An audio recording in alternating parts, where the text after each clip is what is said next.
दिल्ली में छठ का त्यौहार और छठ को लेकर सियासत, जहां आम आदमी पार्टी और भारतीय जनता पार्टी में वार पलटवार। इसी बीच यमुना पर सियासत, पर यमुना के प्रदूषण का क्या कारण, क्योंकि यमुना जिसको किसी समय दिल्ली की जीवन रेखा कहा जाता था, आज एक नाला बन चुका है। वार पलटवार तो होता रहा। पहले आम आदमी पार्टी जब पावर में थी, ताकत में थी, तब भारतीय जनता पार्टी घेरती थी। अब जब भारतीय जनता पार्टी ताकत में आई है तो अब आम आदमी पार्टी इसको घेर रही है। पर इसके क्या टेक्निकल एस्पेक्ट्स हैं, क्या कारण है, इस पर बात करने के लिए हमारे साथ हैं डॉक्टर नूपुर बहादुर टेरी से। मैम, आपने तकरीबन 20 साल से ऊपर का जो अपना जीवन का वक्त दिया है वाटर कंजर्वेशन, वाटर रिसोर्स को, रिवर रिजुविनेशन को दिया है, तो आप ज़्यादा बेहतर हमें समझा पाएंगी कि यमुना की जो ये अभी स्थिति हो रखी है, इसका क्या कारण हुआ। मैम, धन्यवाद Anmol, and thank you India Today for having me here. और जैसे आपने कहा कि TERI we are a very responsible organisation और हम प्योरली अपने काम की ही बात करेंगे। और मैं टेरी में NMCG TERI centre of excellence on water use को हेड करती हूँ। मैं डायरेक्टर हूँ टेरी में, और ये centre of excellence ministry of Jal Shakti के द्वारा ही स्थापित है अंडर नमामि गंगे प्रोग्राम।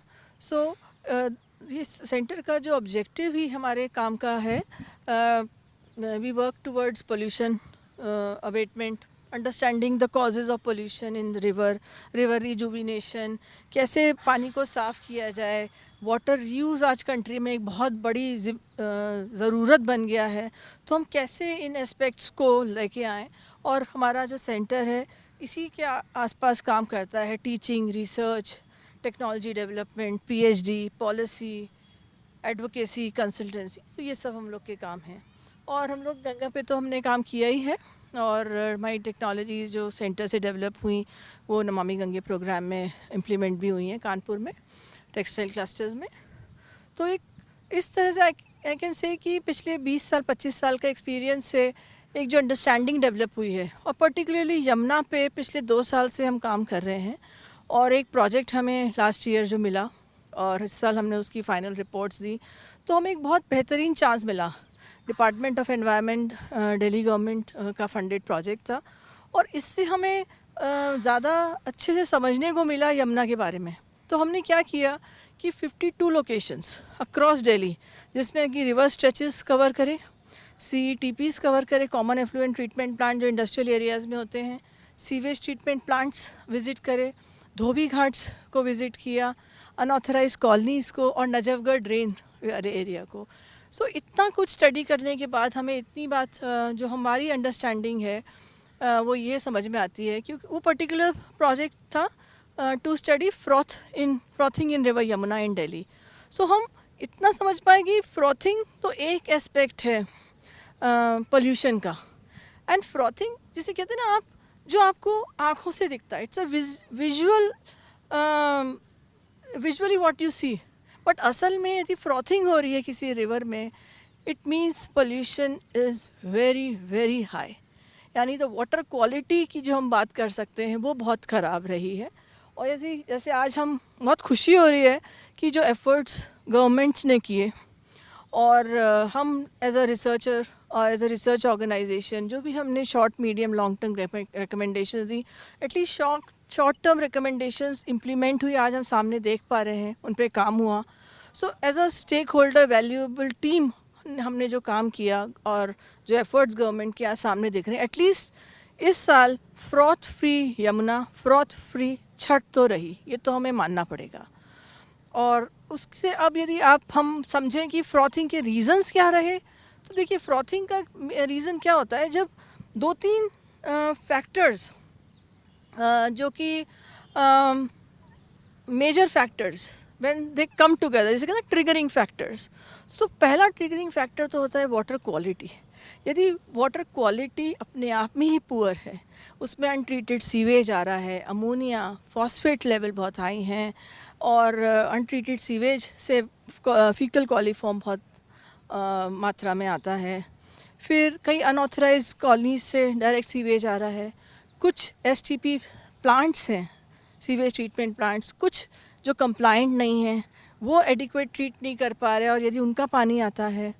फिर कुछ इंडस्ट्रियल एरियाज़ में कॉमन एफ्लुएंट ट्रीटमेंट प्लांट नहीं है। कुछ दिल्ली में ऐसे यूनिट्स हैं, डाइंग यूनिट्स हैं, जो जिनके पास सोल्यूशन नहीं है, अनऑथराइज्ड है, इलीगल है, जिनके पास सोल्यूशन नहीं है, तो वो अपना पानी कहाँ से, ड्रेन्स के थ्रू आ रहा है। अब आप देखिए एक रिवर में, और देन कम्स हमारे बहुत बड़े एरिया में आपने ना ये वाटर हाइसिन देखे होंगे, जिनको जलकुंभी भी कहते हैं हिंदी में। तो वो जो इसकी हमने बहुत डिटेल स्टडी करी, और इंटरनेशनल लिटरेचर अवेलेबल है हमारे पास कि ये जो वाटर हाइसिंथ हैं, they releases a kind of biosurfactant in the form of a saponin, the chemical जिसकी टेस्टिंग होती है, वो बहुत मात्रा में प्रेजेंट है। और फिर जो कुछ धोबी घाट्स हमने आइडेंटिफाई करे जो डायरेक्ट डिस्चार्ज कर रहे हैं, तो वहाँ से आता है anionic surfactant.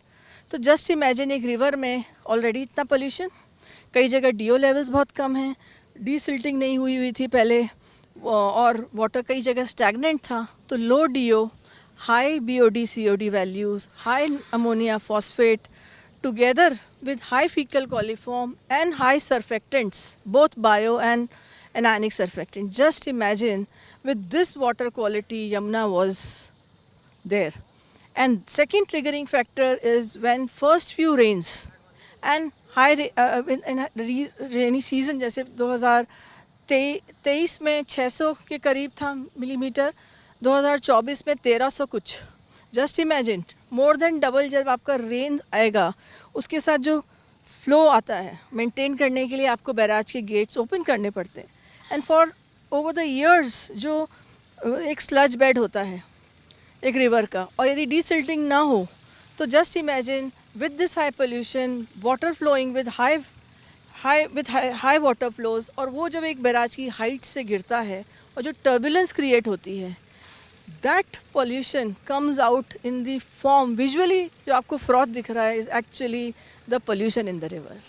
Ma'am, faecal coliform को लेके भी देखा गया कि बहुत अभी बात चल रही थी, दिल्ली के जो जल मंत्री प्रवेश वर्मा भी इस पर बात रखते हैं। पहले देखा जाता कि दिल्ली में यमुना में जो जल के अंदर फीकल कॉलीफॉर्म की जो मात्रा थी वो लाखों में थी, अब एकदम हज़ारों में टीपीसीसी की रिपोर्ट्स में हम देख रहे हैं वो आ रही है, पर अभी भी वो 500 नहीं है जो परमिट की जाती है बाथिंग के लिए।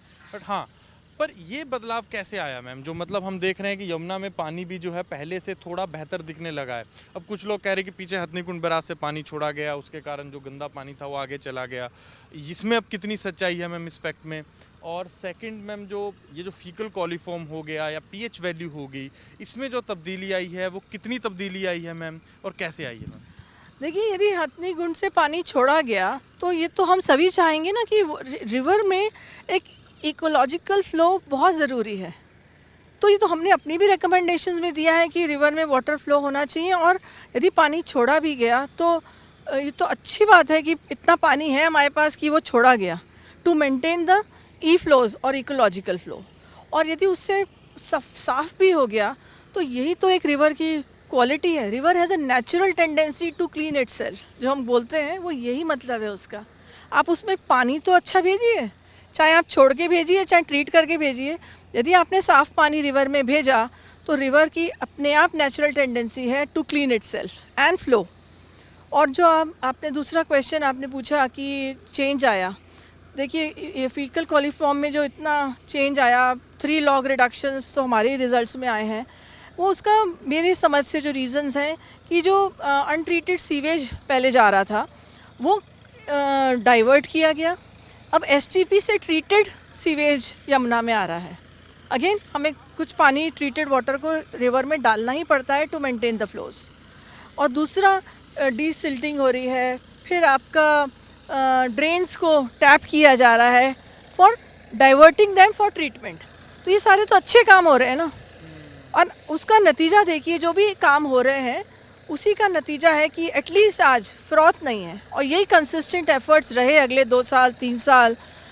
3 साल में तो मैं समझती हूँ काफ़ी साफ़, और अगले 5 साल में तो बहुत बहुत बेहतर एक अच्छी रिवर हम 3 साल में देख सकते हैं। तो पिछले कुछ दिनों से मैं यहाँ रिपोर्टिंग कर रहा हूँ, ये वीड हार्वेस्टिंग मशीन यहाँ मैं चलती देख रहा हूँ। अब आम लोग यहाँ से निकलते होंगे जब ITO पुल से, तो मशीन चलती देखते होंगे, तो उनको भी मैम थोड़ा समझाइए जो अभी प्रैक्टिस चल रही है क्या है, क्यों की जा रही है, क्या रीज़न है? देखिए, वीड हार्वेस्टिंग मशीन्स क्या होता है, मैंने जैसे पहले कहा वाटर हाइसिंथ है, जल कुंभी हैं, और अगेन ये एक नेचुरल टेंडेंसी भी तो एक पानी की होती है जिसमें ये पौधे जो हैं वो आते रहेंगे, उन्हें हमें हटाना पड़ेगा। जैसे मैंने कहा ना, गंदगी कभी भी एक बार में नहीं साफ़ हो सकती, आपको रेगुलरली हमें उसमें लगना पड़ेगा, ये सफाइयाँ करनी पड़ेंगी।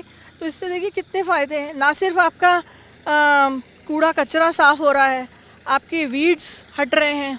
क्या होता है जब वीड्स या वाटर हाइसेंथ और इस तरह के वाटर प्लांट बहुत ज़्यादा तादाद में आ जाते हैं, वो क्या सनलाइट को नीचे नहीं जाने देते हैं, तो प्रोसेस यूट्रिफिकेशन और ऑफ कोर्स अमोनिया फॉस्फेट भी है, तो वाटर क्वालिटी जो इम्पैक्ट हो रही है, सो उससे एक्वेटिक लाइफ भी इम्पैक्ट होती है।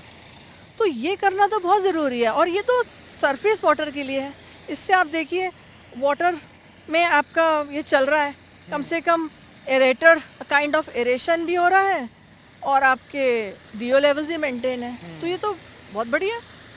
But the real problem, as I said, solution lies in point source pollution abatement. जहाँ पे गंदगी है, जो जड़ है वो STP, CETPs, ओपन ड्रेन, धोबी घाट्स, यदि हमने वहाँ पे एड्रेस कर पाएँ, अनट्रीटेड सीवेज ना गिरने दें, बस ये अपने आप रिवर साफ़ हो जाएगी, हमने यदि इन चीज़ों का ध्यान रखा तो ये थे मेरे साथ डॉक्टर नूपुर बहादुर टेरी से, जिनका तकरीबन 25 साल से ऊपर का अनुभव है water conservation, water resources, river rejuvenation, मतलब कैसे नदियों को ज़िंदा किया जाए। क्योंकि दिल्ली की यमुना नदी हमेशा से देखा जाता है कि सियासत के ग्रहण के अंदर आ जाती है जब छठ का त्यौहार आता है, उसी बीच पलटवार तो होता है। पर आज की चर्चा में उन्होंने बताया कि यमुना में प्रदूषण का कारण क्या है, कैसे इस प्रदूषण का समाधान जो है वो किया जा रहा है, और आने वाले अगर यमुना में ऐसे प्रयास चलते रहे तो एक दिन फिर हम देख सकते हैं कि यमुना दिल्ली की जीवन रेखा बन जाएगी एक नाले से। कैमरामैन अश्विनी हेलन के साथ अनमोल बाली की दिल्ली से रिपोर्ट।